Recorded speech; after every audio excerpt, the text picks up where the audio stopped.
and welcome to Broadband Breakfast Live Online for Wednesday, October 26th, 2022.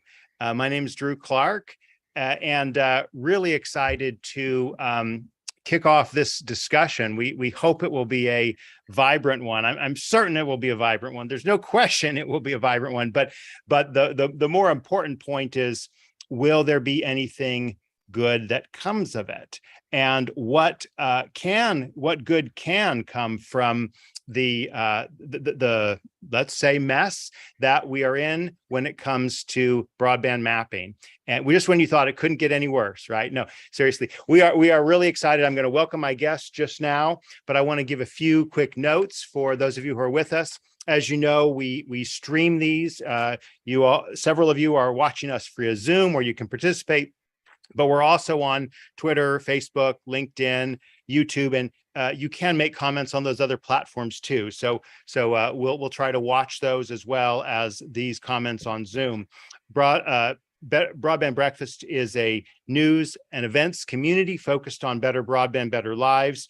We have been following broadband mapping from the very beginning. In fact, we were originally Broadband Census and kind of moved from there to Broadband Breakfast. And Broadband Census was because we were about collecting data in a public, transparent way. We actually called it the Broadband Spark for speeds, prices, availability, reliability, and competition. You need to have all of these. You needed to have speeds. You need to have prices. You need to have measures of availability and reliability, and know who was providing it, right? That was the first fight. That was a 15-year-ago fight, getting the data about whether a company was actually offering broadband in a particular census block at the time. Now we're talking about a particular address. So I really don't think it's an exaggeration or bragging to say that, we are covering this topic better than anyone.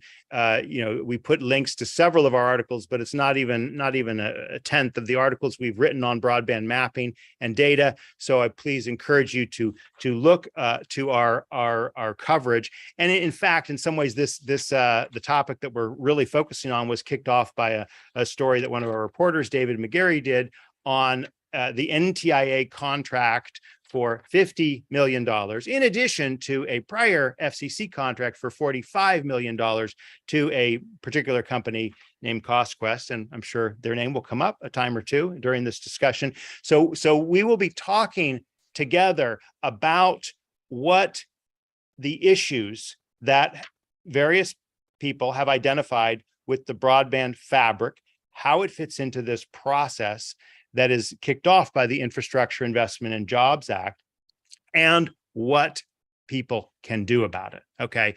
And that's really where I want to, give a shout out.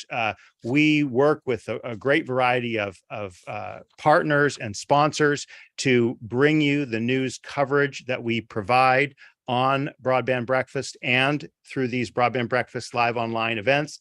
I want to thank all of our sponsors: Utopia Fiber, Broadband.money. We're going to be hearing from someone at Broadband.money in this discussion.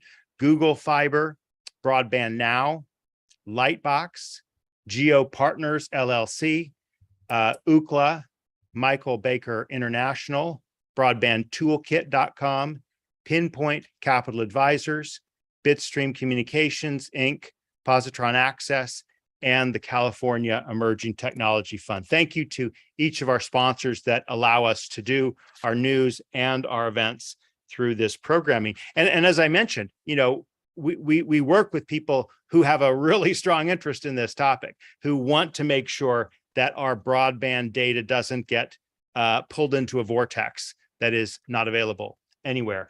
And lastly, before I introduce our speakers for this session, I want to remind you that we are here every Wednesday at 12 noon Eastern time.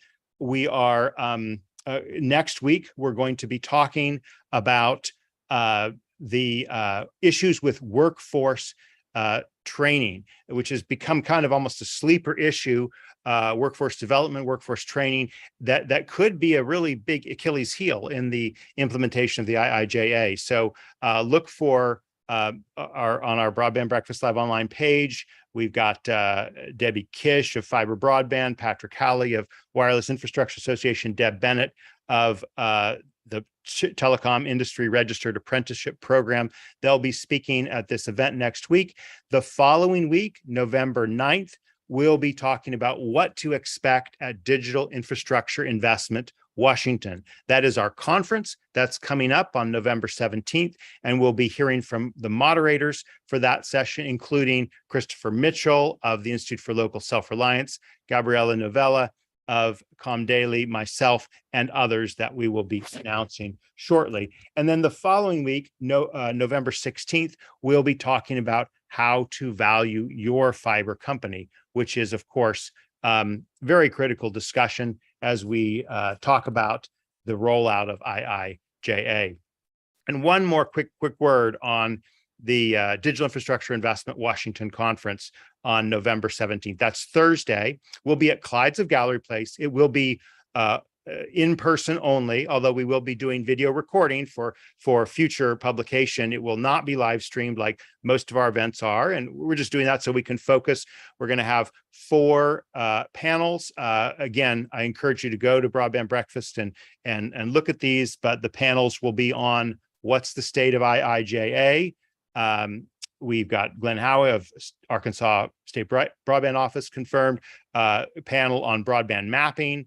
Are we on the right track or wrong track? So in some ways, we'll come around to this, and we'll have Brian Darr of UCLA on that panel, and then financing mechanisms for community broadband.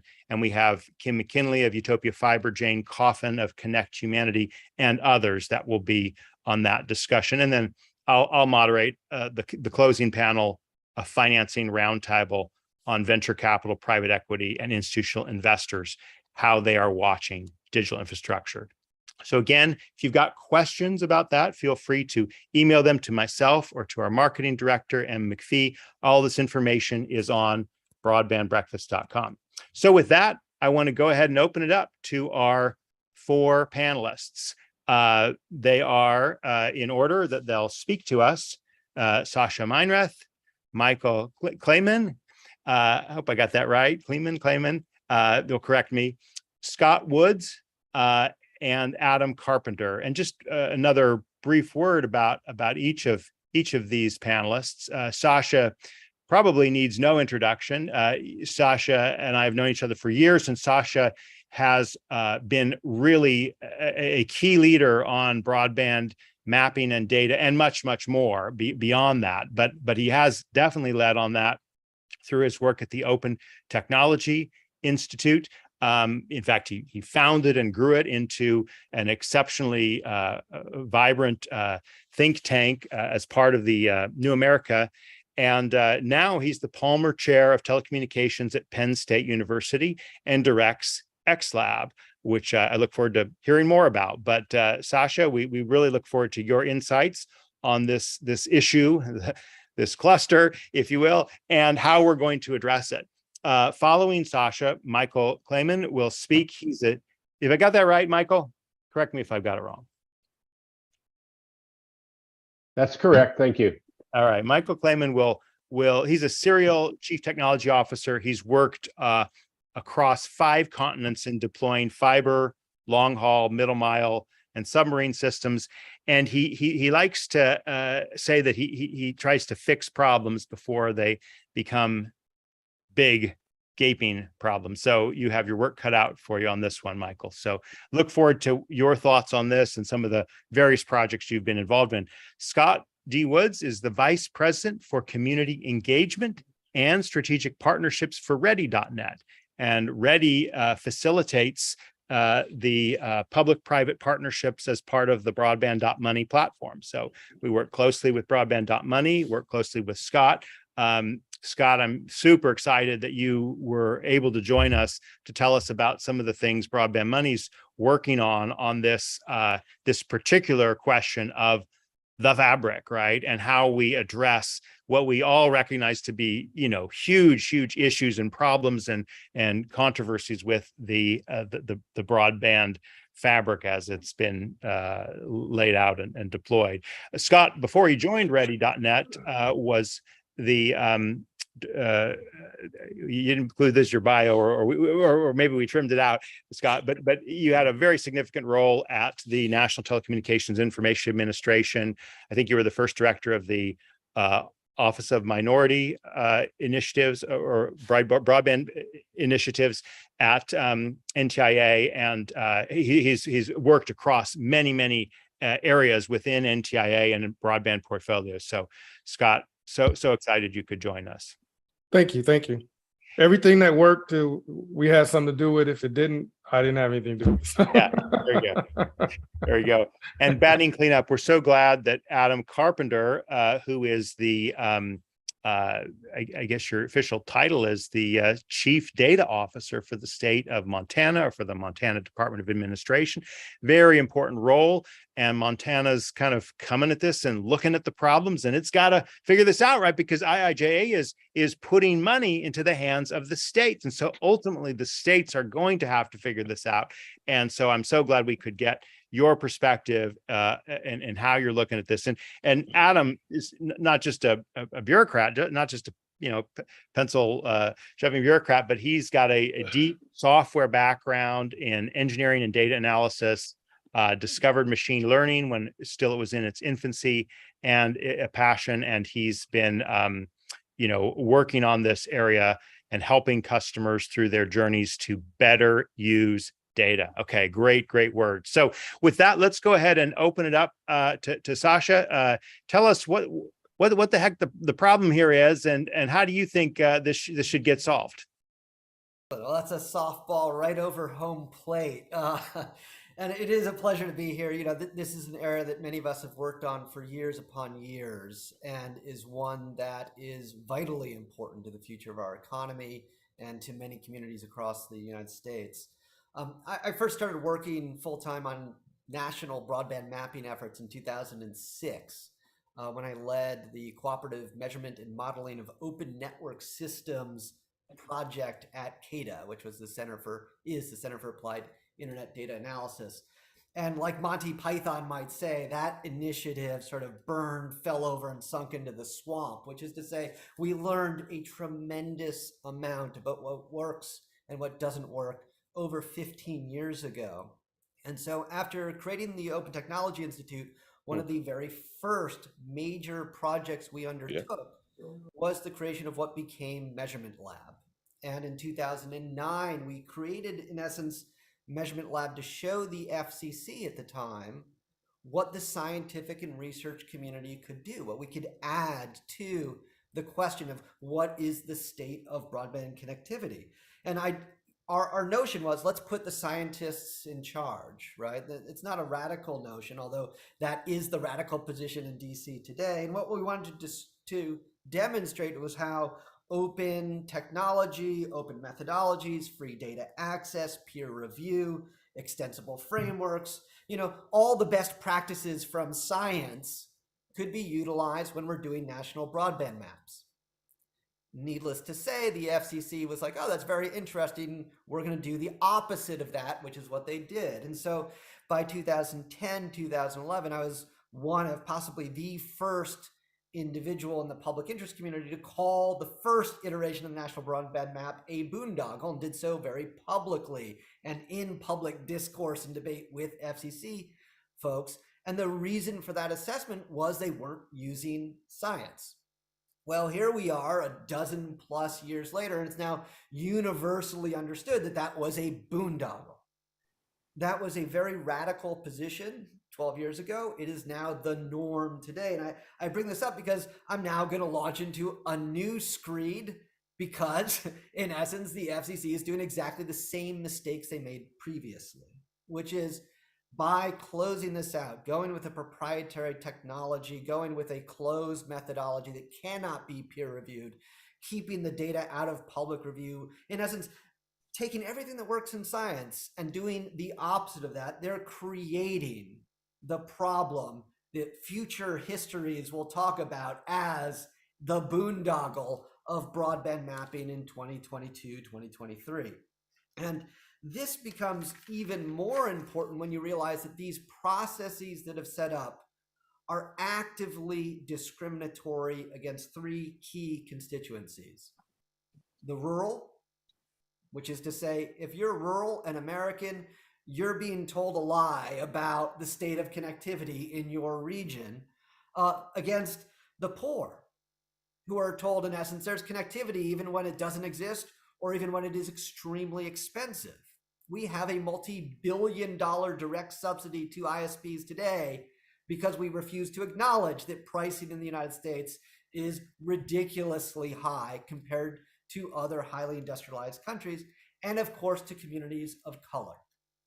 Which is to say, even though there is an explicit mission to prevent discrimination, the FCC must, by its own mandate, prevent this. They are actively pursuing policies and practices that foster and maintain discriminatory service provision of broadband.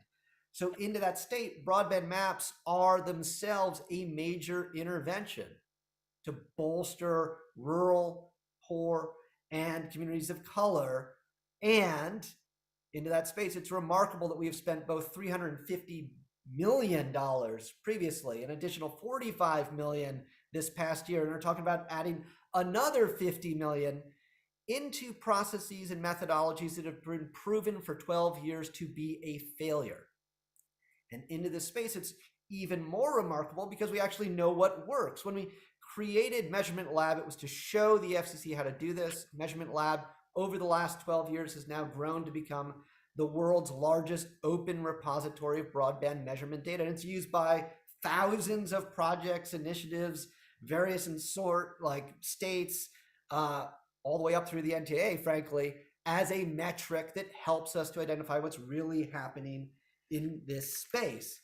And thus far, it looks like the FCC and NTIA are refusing to even acknowledge that that should be how we spend public funding. Use it for science, using it for open, accessible technological development. So, because every good screed should also have solutions, much as MLab was positioned and created in order to show the way forward, what we could do if we wanted to make maps that were cheaper and more accurate simultaneously, I feel it incumbent upon myself to say, hey, here's what the scientific and research community is developing these days. And again, there are a lot of different efforts. I absolutely do not wish to cast aspersions on any of those efforts.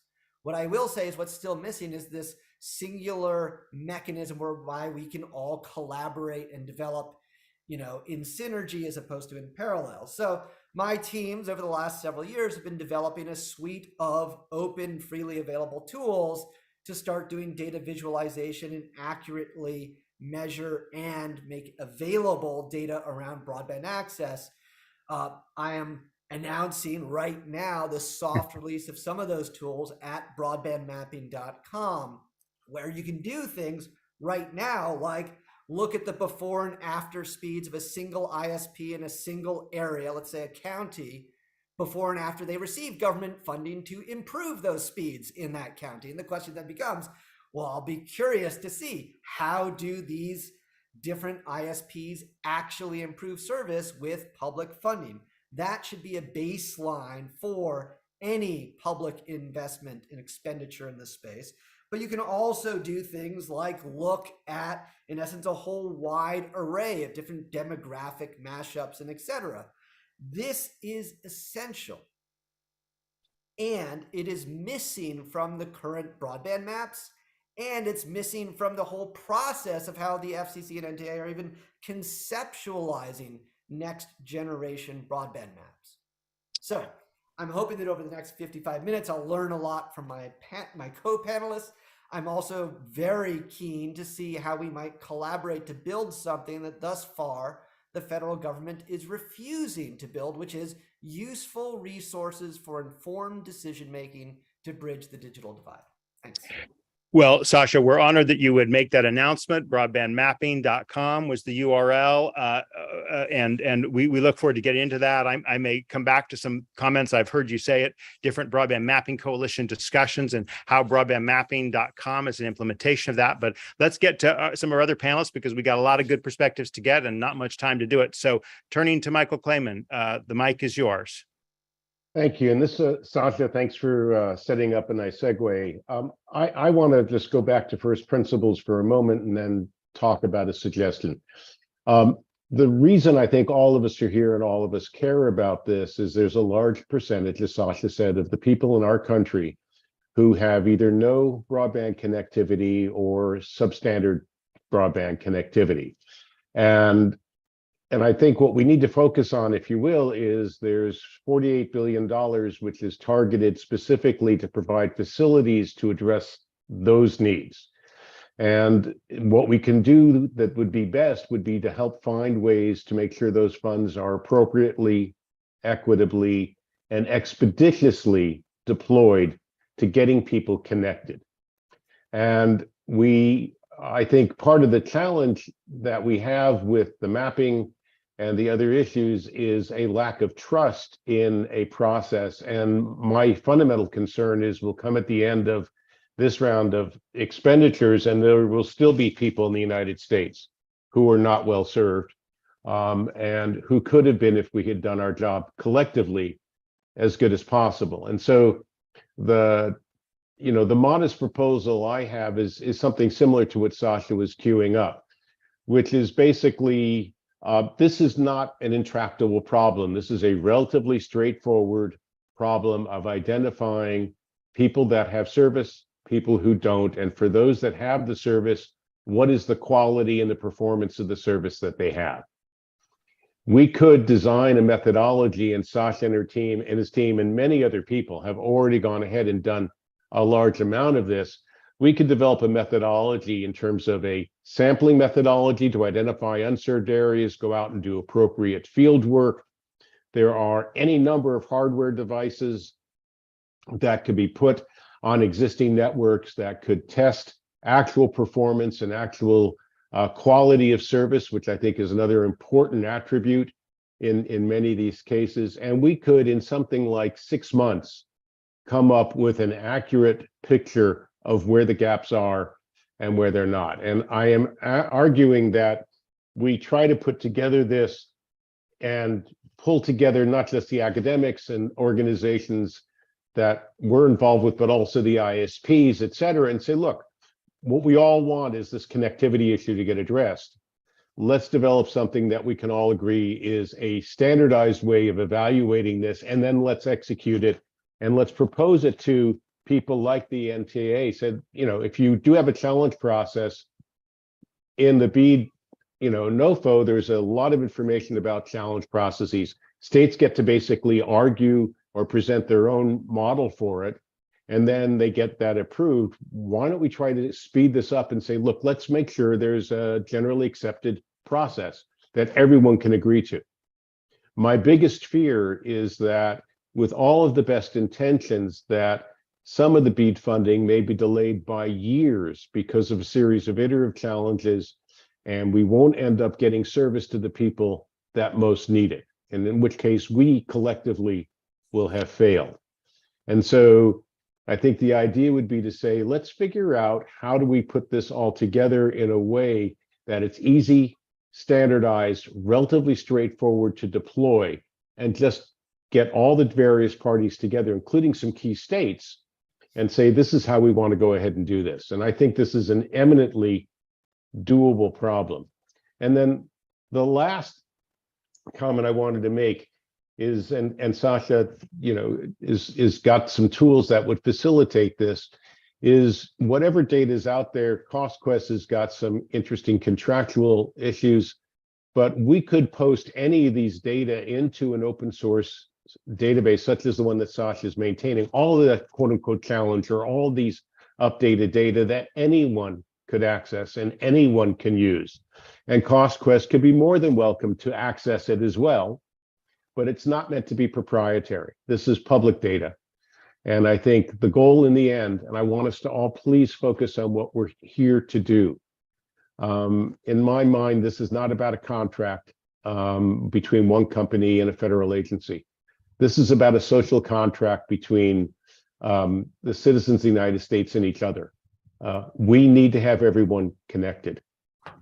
One last note, I've done some work looking at the monthly cost of providing service to someone once there's a fiber connection to their home.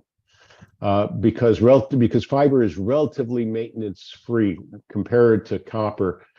The monthly cost, and we did this on benchmarking in Europe, is around $10 to $11 a month for 100 megabit symmetrical. And by the way, the biggest element of that cost is customer care and billing. It's not even technology or the interconnection into the core. So again, I think we can have every American connected, and then we can provide economic, high-speed, quality access and begin to do what we're all here trying to do, which is elevate this country and make things better for everybody. Thanks. Thank you, Michael. Let's go right into Scott and go ahead and tell us a bit about Broadband Money and some of the things that Broadband Money has rolled out and is continuing to roll out.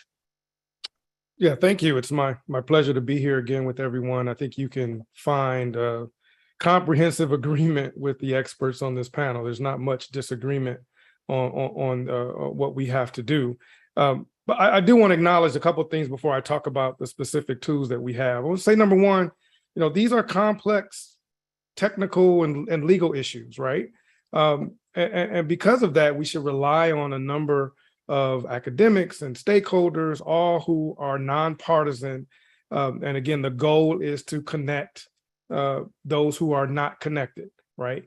And so we understand that even though this is complex and it's a complex legal and technical issues, these processes are not transparent, they're not open, they don't seem fair, and definitely aren't competitive. So, if you're starting off on that footing, you know what you end up with. And I think number two, and I'll just base our principles on that of common sense, right? Notwithstanding that it's complex, we want something that makes sense, that passes the smell test, right?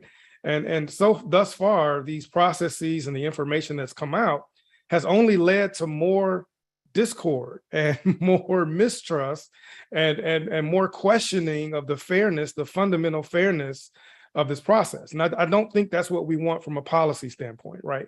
Either the FCC, the NTIA, the IIJA broadband grant programs, you want to garner public support. You want to ensure that these vulnerable and marginalized communities, understand and believe that what comes out of this is going to be fair and will ultimately address the issues that we want to address in unserved and underserved communities. And that leads me to my third point, and all of the speakers have hit on this point.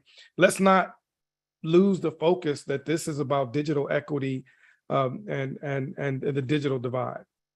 And that means not just infrastructure, not just affordability.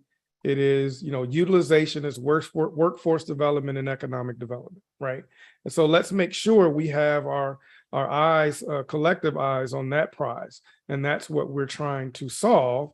And our recommendations, individual and collective, are all designed to help ensure that we meet and achieve this lofty goal, right? This once in a lifetime opportunity that we have to address inequity in this country. So I sum all that to say we've developed sort of three, I think fundamental tools that will help that. Number one is our Broadband.money platform, our geospatial insight platform that includes geospatial and algorithmic insights on our platform to help communities and local ISPs determine specifically where broadband is and where it is not.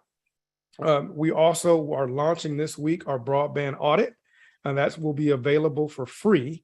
And it summarizes and provides empirical data, provider data, performance data, spatial data, community data, and existing infrastructure assets for over 55,000 government units. So county level, city level, tribal level, you can look at that and get an understanding of the empirical connectivity profile of your community. That's got to be step one. We've got to be able to understand the base connectivity for our communities, right? That's a fundamental matter that I think both the NTIA and definitely the FCC is missing in these convoluted processes.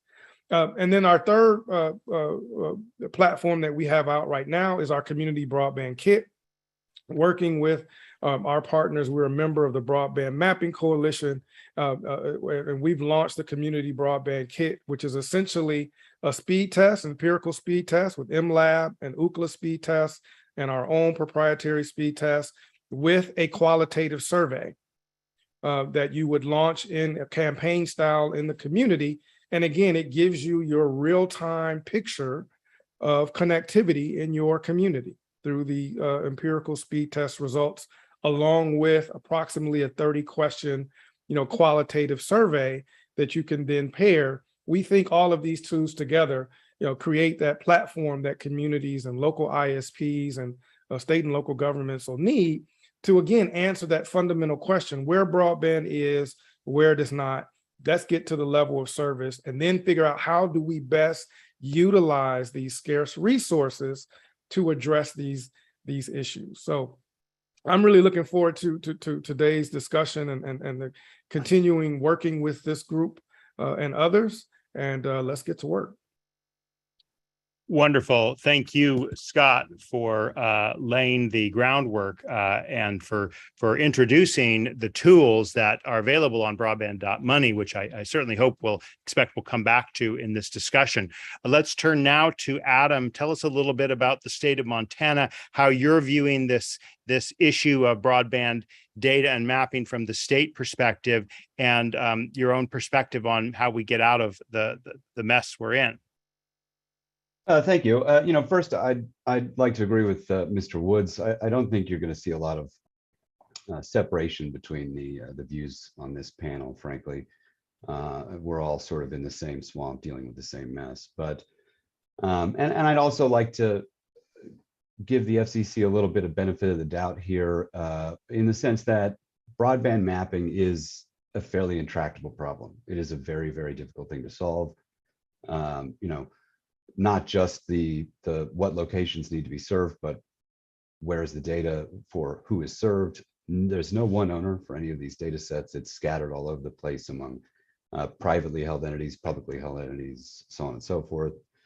And so it is a mess. And I'm all for us getting to a point where we have a national standard public access broadband map. I think that's absolutely a worthy goal. That said, the ARPA money came out last year, and states have had to start moving. That money has to not just be awarded, but spent by 2026. And while I suspect that'll be extended given our supply chain circumstance, it hasn't yet. And states needed to get that money out the door. And so a lot of states had to find a solution for broadband mapping, and that meant going to contract with a Lightbox or a CostQuest or somebody else. And that's fine, I think. The problem comes with going back to the point that the point of this is to get internet to the people and as quick as they can. We're a state that has a huge indigenous population that is extremely underserved, a huge rural population that is extremely underserved. Farmers need internet too. Smart farming needs internet to be enabled. Self-driving tractors and all these things don't work without being connected. So we can really make a difference in the lives of our citizens if we get this out. But that means that we had to start. We couldn't wait for a national standard. We couldn't wait to build it ourselves. We had to get something that was ready-made so we could get shovels in the ground. And that's led us to where we do have to deal with this position the FCC's taken, right? I mean, we essentially have, they wanted their stated goal is to build the most accurate map possible. But in the Fabric Challenge process, it's stated in their contract and in the EULA when you get the data that any challenge data we submit, CostQuest gets to keep with no limitations. And as you can imagine, if you contracted and you're leasing that data from a private entity, you can't just hand it over to another private entity. And that's put us in a position where we're either not going to challenge the FCC map, we're going to violate our contract and get sued, or we're going to work out some deal where we partially challenge the FCC map where it favors us. And Only 2 of those outcomes lead to a better map for the FCC. And I think that's the point that the FCC needs to realize is if what you wanted to build was an accurate map, that proposition is going to fail it, because I don't know any states that didn't at least in part lease their fabric data from somebody, right? Even the states that built their own maps leased part of it. And so they're not going to end up with an accurate map as things stand today. And I'm not sure that there's a way around it. I have to do what's best for my state, which probably means not correcting the map where we know that the people are served, not correcting the map in cities, probably not correcting the map in the close-in suburbs, but really just fixing the locations that are way out there that are for whatever reason wrong on the cost-quest fabric, but that we know need to be served. And so we have to be able to justify the need for that fund. And that's not, I guarantee, what the FCC wanted states to do. It's not what we wanted to do. And it's a pretty tough position to be in, but we don't have any choice. But the state certainly isn't going to get sued or break faith with somebody that we've contracted with. So it's put us in a pretty tough position with the FCC, and I'm not really sure what the way around it is. So I look forward to hearing this panel discuss it. But I do think it matters. It can't be ignored, because again, if the goal is to get internet to the people who need it, it can't wait for us to start from scratch and build this map and come up with new methodologies. We need to do all that in parallel, and I'll support it.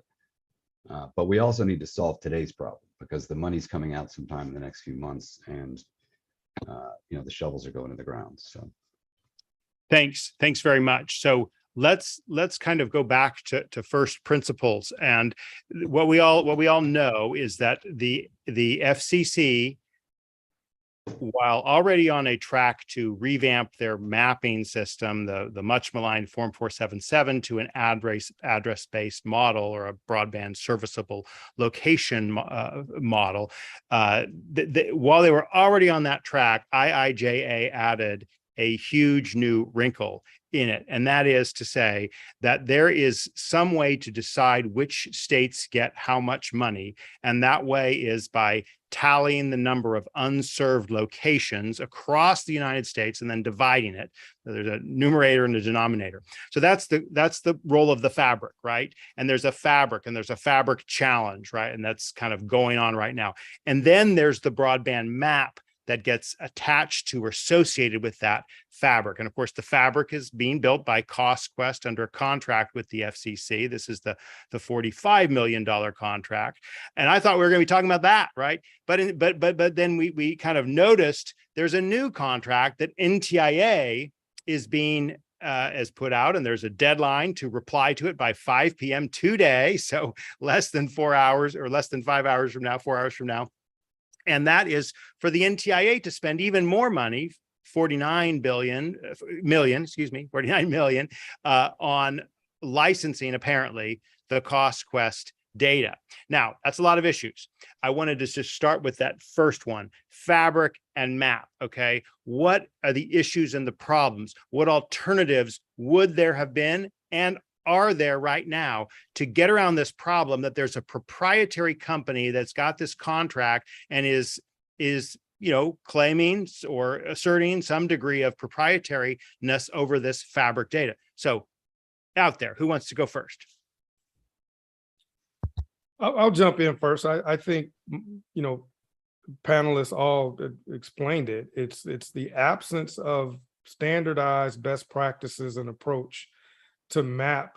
What the goal is to identify on a granular level unserved and underserved areas that will serve as a basis, for the $65 billion in IIJA and the other grant money under the IIJA grant programs. And so again, all of the academicians that I've talked to, we've all been to school. If you start a formula with a flaw, what are you in with, right? And so my concern is we're wasting, and I'm sure others on the panel share the same thing, that we've wasted a lot of useful time, a lot of resources, a lot of money, when there are better, more accurate alternative approaches that will lead to better and accurate results that the FCC has refused to acknowledge and to include in its process. Right? That's just and we're using public money to fund this. And oh, by the way, NTIA had already had a congressionally authorized and funded mapping program that it was sharing with states already.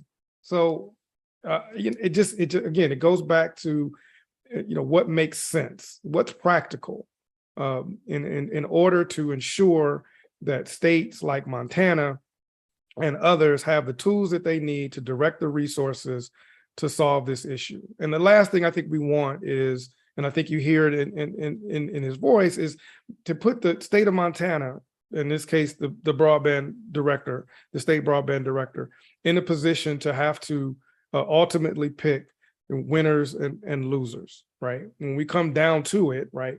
Montana, let's just hypothetically say Montana gets, instead of $1 billion, it gets $900 million, right? If it had the most accurate maps, it would get $1 billion.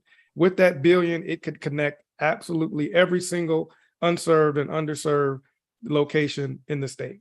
But with 900 million now, I've got to make some qualitative, maybe decisions about, who gets what, when, where, and how. We feel that's just patently wrong when you start off with a flaw that could be easily corrected. We could have accurate maps, and we can make better, more informed decisions as we move forward.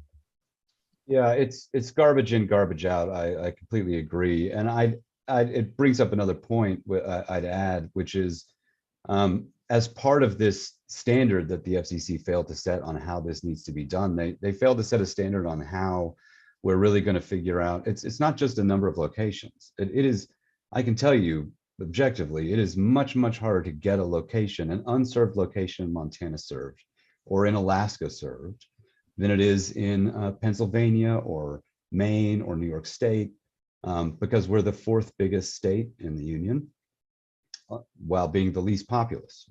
We have 46 of our 56 counties have fewer than 6 people per square mile. So the cost per location to get fiber quality internet out to somewhere, not using fixed wireless or low latency satellite, is higher. It's simply higher. And while there is some mechanism for that in BEAD, it's unclear. There's no, to your point, standard, obvious, this is how the FCC is going to determine that the need per house in Montana is higher than the need per house in Pennsylvania, if that's the case, right? So that's another piece of this that seems to have been lost. And it came to mind because I can definitively tell you Montana will not get enough money from this to serve all of its citizens. We will still, at the end of this, have, I would estimate, at least a $600 million gap. Let me throw in another element, which is to say that is this truly a problem that could have been avoided? Because like if you just take the question that there are so many mapping entities and vendors that have commercial and proprietary tools that they want to use or do use, and they build valuable data sets, right? So we could kind of argue the FCC created this problem by setting up this, proprietary data system when they could have gone the route of hire people at the FCC to build this thing, to make it public. They kind of, was that the original sin of this process? And if it was, are there any alternatives? Are there any ways that we can still have a publicly available data set where people can access fabric points and make corrections to it, but not feel as though they're constrained? Sasha, I'd love your thoughts on this point here. A mess of our own creation, and it was done. So imagine the politics of this situation. You're in charge of the Federal Communications Commission, and because we have had all these hyperbolic statements about the state of connectivity, if you're the folks in charge that create a more accurate and more precise map, then what it looks like is that on your watch, broadband got worse. And so everyone's like, well, I don't want to be the guy or gal that says, hey, here's an accurate and precise map. And it turns out, even though we were saying 20 million Americans didn't have broadband access, it's closer to 150 million. That looks very awkward. But more importantly, it comes down to what is the trustable data source? So right up through to this mapping, we have trusted the ISPs to self-provision broadband data that has consistently been shown to be hyperbolic overstatements of availability and speeds. And what aren't we trusting? us, the Right. actual users of Right. broadband. And so what ends up happening is right now the FCC is saying, hey, the ISPs are going to correct the map and tell us what reality is. And if you run a broadband test that shows that your reality is different from that claim, we're not going to allow your actual broadband speed to be a challenge to wrongful data provided by ISPs. And this goes to what Adam was saying, garbage in, garbage out. If you don't trust reality, you're going to end up with maps that are dysfunctionally at odds with that reality. And that's where we are right now. And so I love any effort. I don't care if it's a for-profit company or a bunch of academics that's going to do open methodology, open data, freely available tools to do this mapping. I'm for all of that. And the reason is because I want us to be constantly critiquing and challenging what data we trust, what methodologies are providing the kind of information that we want to see, but also to be knowledgeable about what is this data actually saying. And the FCC is not doing any of that right now. Let me just use one thing as an example that we're all familiar with, right? So Sasha, of course, you're responsible for the origin of Measurement Lab, which, as you pointed out, is just the source of open data speed tests out there. Now, there is another source, a proprietary source, Ookla, and they do speed tests. And I think what's so interesting is Scott, when you were discussing broadband.money and the testing, you're running not just Ookla's test and Measurement Lab, but you're running a third test, the Ready.net test. And so what my question would be is, like, can we use proprietary data and proprietary data sets in this process, or is that inevitably going to be a problem? Are there ways we can still get public trusting interactions with the data without making, I mean, not that I'm against it, I would love it to be all public and all publicly owned and available, but there are data sets like I've just mentioned, Ookla, that's a private company with data. There's many private companies that do. So anyway, let's talk about that too. I'd love Michael and Scott and Adams, your thoughts on this. But if I could just sort of bifurcate this between the fabric, the location data, and then the quality of service or the speed, performance, or connectivity issue. Okay. Robert C., who did a lot of work in rural telecom, posted something saying maybe we should let USGS do it. And the irony of the FCC reinventing the flat tire and trying to do mapping when their expertise is not in mapping. We have federal agencies that do that. We have an open data requirement under an executive order that I posted that still is in effect to my knowledge, that requires federal agencies to operate under open data unless we're dealing with personally identifiable information. Somehow that seems to have gotten forgotten and lost. And so I think we could create a fabric. In the time of crowdsourcing, given the interest in this, given school systems and given libraries and all the other people that deeply care about this, we could crowdsource and then develop a methodology for validating the fabric, leveraging a bunch of existing data that the federal government, state governments, and counties already have, which, by the way, is where the private companies get a lot of their input data.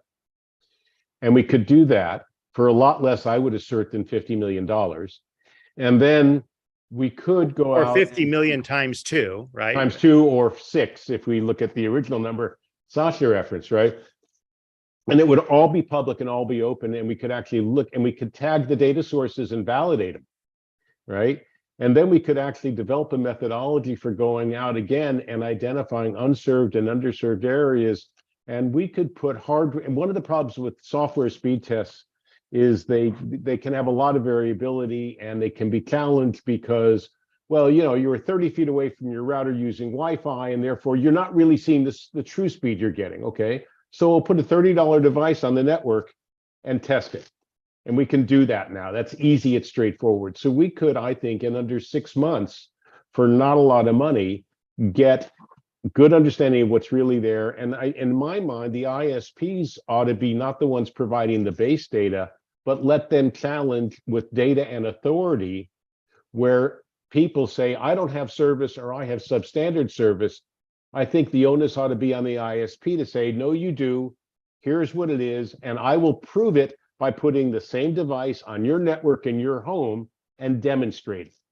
But unless that can happen, we're always going to be in the situation that Sasha referenced, which is this, the data is getting established by service providers who quite honestly don't want, and I wouldn't want to either, by the way, I'm not criticizing them, don't want to see federal monies used to overbuild their assets.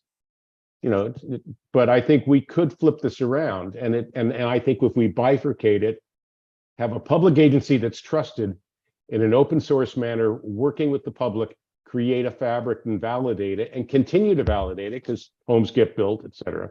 The last thing is, and I think this was really important, Adam mentioned this, we have some good heuristics about the cost to build fiber under different density situations. We know that roughly. We could have actually done an allocation model that says, here's what it'll cost, maybe $15,000 in a rural area. I'm making the number up, to connect someone in an area where you got 5 people or 5 homes per square mile.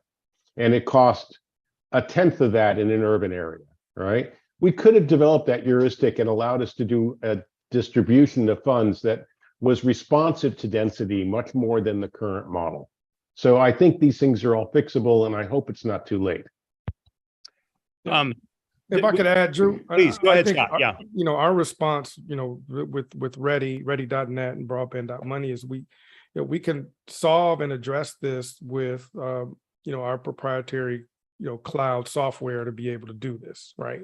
Working with the Broadband Mapping Coalition and others, we're talking about sound methodological approaches to get good data. But at the end of the day, data doesn't give you the answer. It just gets you to ask better questions, right?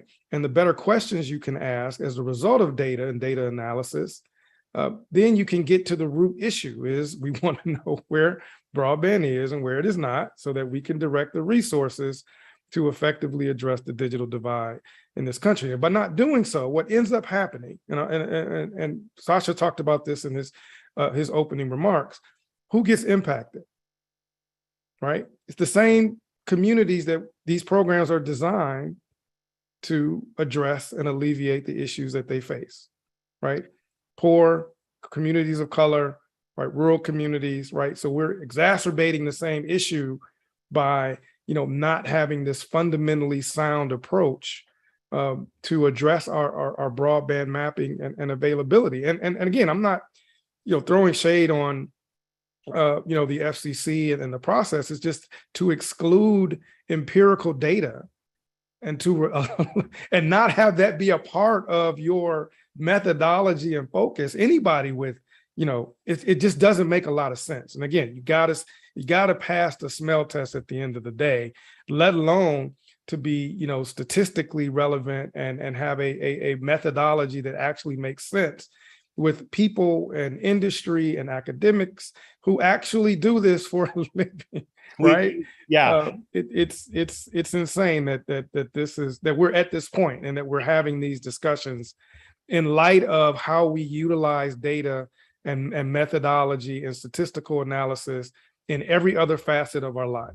It is insane that there is not some way. There is a way, right? It's just that the government, the FCC, can't figure it out to get a licensed data set like a Google Maps and still make a public available or an open street maps, right? And I want to kind of link in. We get so many comments. Thank you for all these comments. There's no way we can get them all, but Sasha's made this point about the broadband nutrition label, which is just vital, right? Because the FCC is in the process of creating some way to permit verification, and yet for some reason, the crowdsourced challenges aren't going to be accepted, or at least it's not clear how they will be accepted, if they will be accepted by the FCC. And that kind of goes to this point that Mike made earlier about, how will there be challenges? How will there be reliability on this map if there are not the ability to get challenges? And so I want to kind of let's get some reactions to that and some solutions to that too. And I'll try to loop in more of these great questions that are coming. But does anyone want to tackle this question of the FCC's acknowledged we need to do verification, but yet they're not providing a process to enable that? Yeah, I'll jump in here. Sorry, Mr. Woods, I'll let you go next. I I was like, well, first I want to go out on a limb and once again agree with all of my fellow panelists. You know, it's not that there's a problem with private being involved in the process. It's that we've had a lack of public being involved in the process. And even in the cases where we do, they just license from private something that private licensed from public, because frankly, all these fabrics are built off of tax rolls and things like this anyway. So, you know, we're basically paying two middlemen to get public data back to the FCC. But you know, to Sasha's question, to Michael's question, well, you know, why doesn't every census taker have one of these $30 machines? And we just have a standard where whatever, it's wireless, everybody uses 10 feet from the router, and yes, the router will affect it, but everybody will be affected equally, or whatever. You know, there's ways to do this. But the public has just taken no responsibility for this whatsoever. And that's why we're in this problem with provider data, where the fact is the only good provider data is with the providers when it comes to, you know, the details on the network and so on. Now, I'll say we do use Ookla speed test data in the state, but we have to use it qualitatively, because there are fairly serious problems with that data as is. Your computer can have a huge effect on your speed. I mean, my wife and I's phones can run, mine will get twice the speed of hers standing right next to each other in our house, right? So it can make a big impact. And so you have to be careful with that data, but you can still use it. You can see, okay, well, everybody in this area is reporting 30% lower speeds than what the ISP told us. So let's go verify it. You know, but the answer is trust but verify. It's the same with really everything in life, right? It's fine to take data from these ISPs, but you have to check it. You have to sample it. You have to get other ISPs and let them challenge it. You have to let the public challenge it. You've got to let people submit speed test data, and of every bit of data you can get on what the reality is, the objective truth, to Scott's point, you've got to take. If you're ignoring objective fact, well, then your purpose isn't to get the most accurate information anymore. It's as simple as that. Scott, you wanted to chime in. Yeah, I think there's an opportunity, and NTIA did this in the NOFO, where, you know, the states have to craft their own quote unquote challenge process to govern, you know, unserved and underserved areas, you know, in the allocation of funding and selection of subgrantees. I think that is where I honestly, I want to just turn away from the FCC. Honestly, that's how I feel personally, right? But let's focus in on the NTIA process and the states, and give them the set of, you know, best practices and, you know, sort of the objective truth on how to proceed. Because one thing we don't want is 56 disparate processes where everybody's doing something different in the allocation and selection of projects in their state and or territory, right? That to me, that is even an objectively worse outcome than where we are right now. So I want to ignore the FCC. We all know it's crap. We hopefully it won't, you know, impact you know, how these funds will be allocated down to the individual you know, geographic level, you know, location level. But let's work with the state broadband offices. Right. Let's work with the NTIA, and let's figure out something, a methodology that makes sense. Right. That actually makes sense, that is that is sound, that will govern and try to correct this wrong that's coming out of Fabric. So let me just and the data should be free. Like the NTIA should not be paying $50 million for taxpayer funded Fabric that we've already paid for with taxpayer dollars. That's just. Let me just jump in. We're gonna run a little bit longer. Okay, there's you know, obviously we could run on way longer. We're gonna run on just a little bit longer, but I just want to zero in on this point Scott has made, which is that, you know, hey, it may be time to say the FCC, we ignore that, or at least we ignore as much as we can, and focus instead on the states, right? Because the states are really the ultimate arbiters, right? The NTIA is going to use the number based on the FCC's map, but it's really up to the states to do what they want. And we've been noticing and reporting for many months that the states have been gearing up to do maps of their own to challenge the FCC's map. And I want to kind of go to what, you know, Scott, you've just said, right? That there are so many other tools out there, right? Like the broadband.money tools, the tools that states are using in Lightbox, right? Like Montana's using. We've got a great question from one of our watchers, Glenn Fishbein with GeoPartners, another sponsor, and he makes this point that there are the definitions of unserved include those who have less than 25.3. This leads to the forecast that very few people with no service will be served. So I guess in this few extra minutes, I'd like us to focus on this alternative. What alternatives are there to getting data, keeping as much data public as possible, and figuring out ways that states can kind of call their own shots? Who wants to weigh in on that? I could. I feel like there's a couple of important elements, but there's a fundamental issue, and that is you either have an open methodology and an extensible framework that allows for best practices to be vetted and spread organically, or you have a series of proprietary, walled off, differentiated maps and outcomes and data points where you can't do apples to apples comparison. And you can't get away from that. You either have to have something that multiple states can collaborate over and build upon and vet and improve, or you have what we've been doing for the last dozen years, which is that we've fundamentally failed to do best practice when it comes to measurement in this space. And we have suffered from the outcomes of not being able to do longitudinal studies, comparative analyses, and et cetera, much less improve processes as opposed to throwing them out and starting over, which is what you have to do when you have a proprietary system that doesn't interoperate with the next generation of mapping. So in my mind, fundamentally, there's just a different framework, one that is open, extensible, and et cetera, and that differs remarkably from what we have done previously and funded previously, even though what we have funded previously has simply not worked. On a recent Broadband Mapping Coalition call, Sasha, you made this point about collecting and aggregating information. Is that what broadbandmapping.com is about? Can you say another word or two about what broadbandmapping.com is trying to do?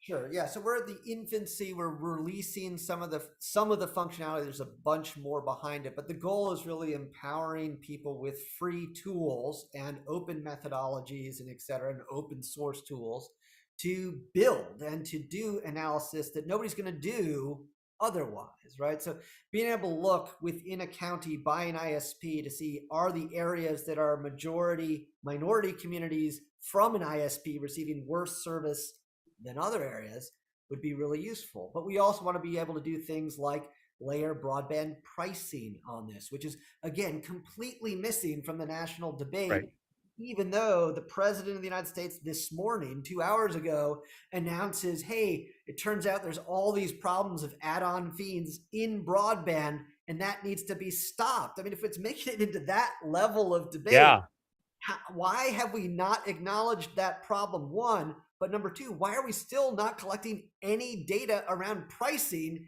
even while acknowledging at the national level it's a problem? Again, this goes down to really fundamentally empowering people with tools. And this is where I actually don't think there's a whole lot of, light between the goals, the mission of what we're doing, and that of a lot of other folks in this space. We want powerful tools, easily accessible tools, free tools that can be utilized and improved upon. And we're doing this not because I want to spend my life doing this, but because the people with the money are not funding this work. And so it's like we have to do it ourselves. And so that's where we are today. Over the next 30 to 60 days, we'll be adding in and releasing a lot of the alpha functionality that we've been building for the last 2 years. Adam, I know you wanted to add into this discussion.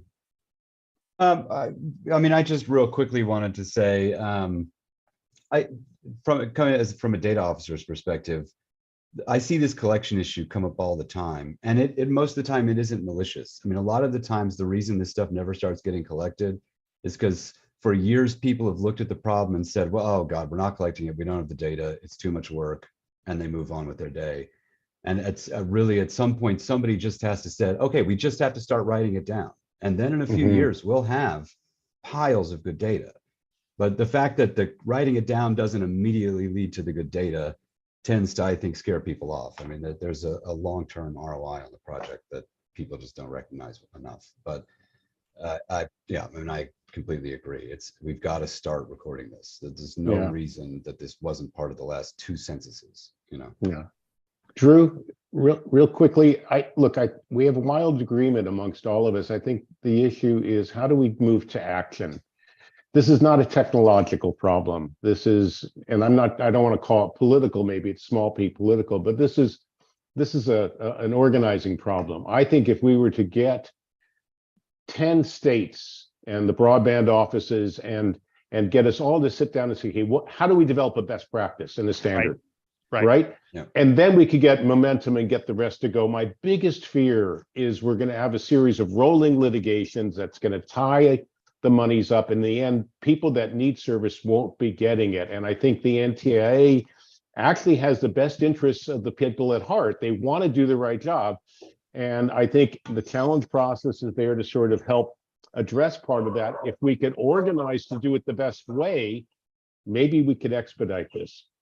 Well, let's close out with this question, because in some ways it's the most urgent and pressing. It's a 4-hour question, which is to say the NTIA has put out a notice that it is going to spend this additional 50 million on top of the roughly 45 million that's been spent by the FCC to license back the data, right? And so, and I understand that there's some open letters going on, right?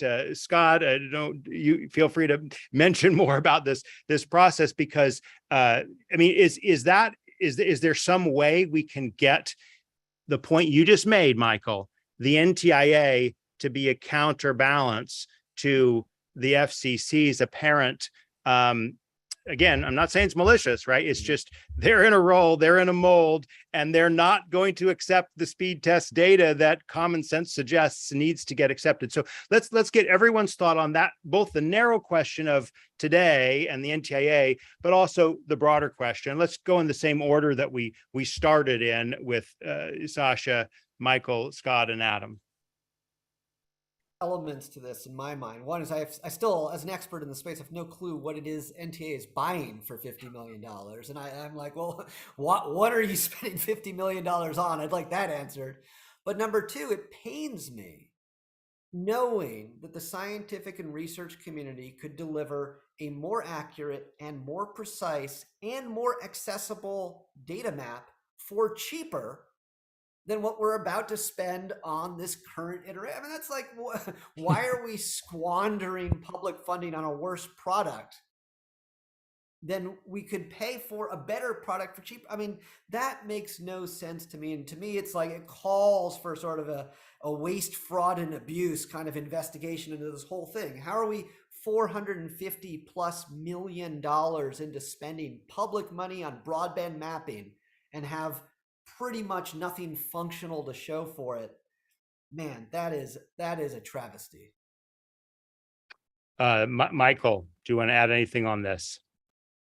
No, I agree. Like I said, I think we're in wild agreement. My question is, I'm not sure what we can do in the next 4 hours. I think the place to focus is to get the states to coordinate a coordinated science-based methodology around the challenge, and then work together with the NTIA, because they have to on the challenge to get it approved, to say, look, let's try to make this a standard, and then we can basically fix the problems that have been generated by the current mapping approach. Scott. Yeah, I agree with that. I think we'll have an announcement soon with Broadband.money with trying to bring a critical mass of states together to do just that. To listen, A, and B, how do we develop a reasonable set of best practices that can be adopted across, all of our states and territories. And so I, ask people to be on the lookout for that announcement. And, again, on the Broadband.money community, we'll post an open letter, please, to NTIA, please give us, feedback on that, as well as of the Broadband Mapping Coalition letter and memorandum to the NTIA. And again, you won't find any disagreement for panelists on here. It just doesn't make a lot of sense. When NTIA already has the National Broadband Availability Map at its disposal, that it would then turn around under agreement to share data. Let me back up. Under an agreement to share data with the FCC, to receive data from the FCC, to then turn around and spend $50 million on the license for data it is already legally, regulatory, and congressionally authorized to receive for free, just doesn't make a lot of sense to me at all. And I didn't stay at a Holiday Inn last night. Adam, you get the last word here.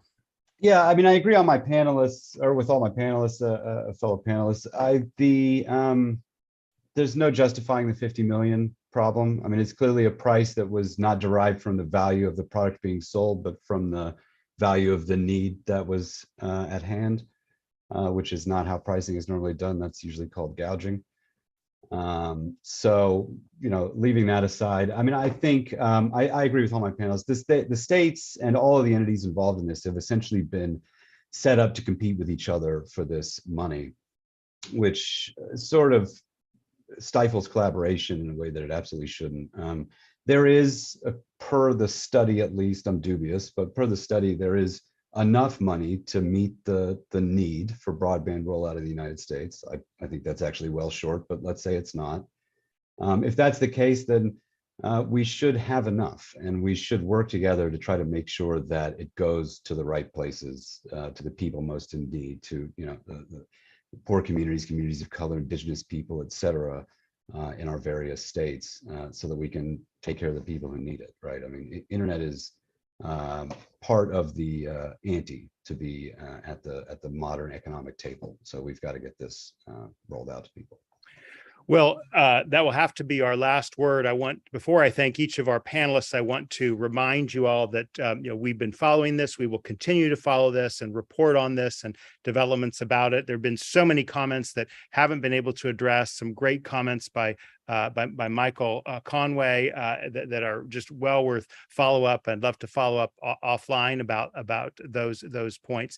I also want to remind you that we're going to be talking specifically about this issue of broadband mapping as part of Digital Infrastructure Investment Washington that takes place on November 17th. We will have a panel on that. We've already got confirmations on that, and we'll have state officials as well. That's vital. And I also just want to, again, flag out the great links we've heard from people on this panel, from Sasha, broadbandmapping.com, from Scott.